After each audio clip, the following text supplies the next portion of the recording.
Ford and Volkswagen, two great motoring superpowers that have battled with each other for decades. But which one had the edge? It was simple, really. You looked up family car in the dictionary, and it said Golf. Volkswagen dominated the territory, and the Golf was the all-conquering hero, the only car that anyone ever thought of.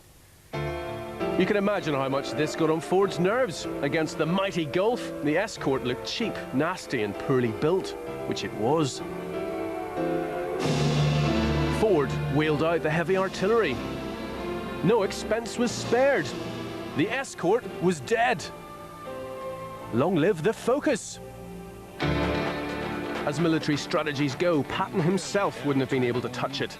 Universally praised and better to drive than anything in its class, last year the Focus wasn't just Britain's best-selling car, it was one of the best-selling cars in the world. Even the Americans loved it. The Focus is perfect. Except it isn't. There's an Achilles heel, a chink in its armour, which means that the opposition isn't completely vanquished. Diesel is on the march, but the Focus diesel never has been. The Focus's diesel engine incorporates all the very worst things about diesel engines. Noisy. I said noisy. Basic, and a bit industrial, and crucially, nowhere near as good as the Volkswagen Golfs. All right, can you turn that off now, please? Thanks very much. Cheers.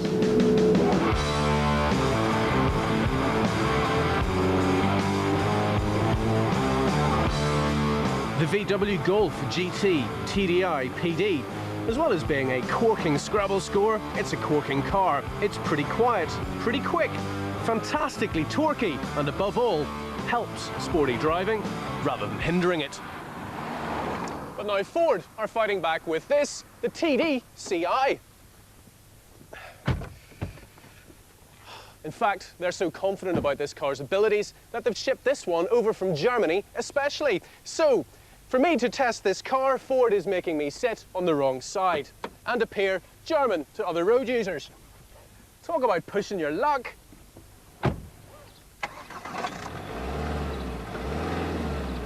That still sounds like a diesel to me. A quiet diesel, but a diesel nevertheless.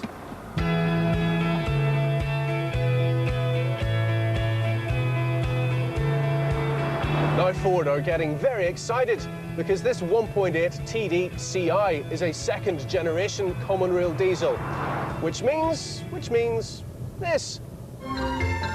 Traditionally, diesel engines had no finesse at all and drank their fuel like this.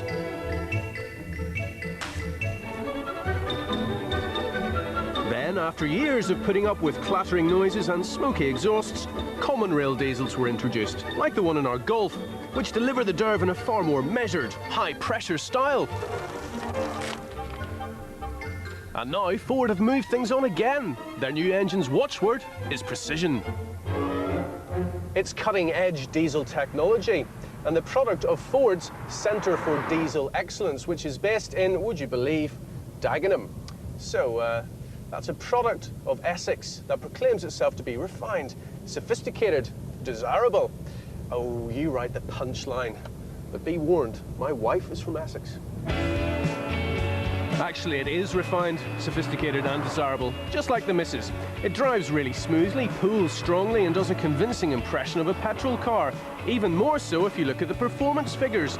The 0 to 62 time of 10.8 seconds and the top speed of 120 miles per hour are almost exactly the same as the petrol equivalent, except you get the benefit of another 15 miles per gallon.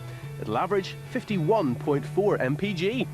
This un-diesel-like driving experience is due to a couple of neat little party tricks. The first of which is that the engine actually listens to itself. If any unwanted vibrations are detected, computers will alter the fueling to calm things down again and keep everything serene. And it works.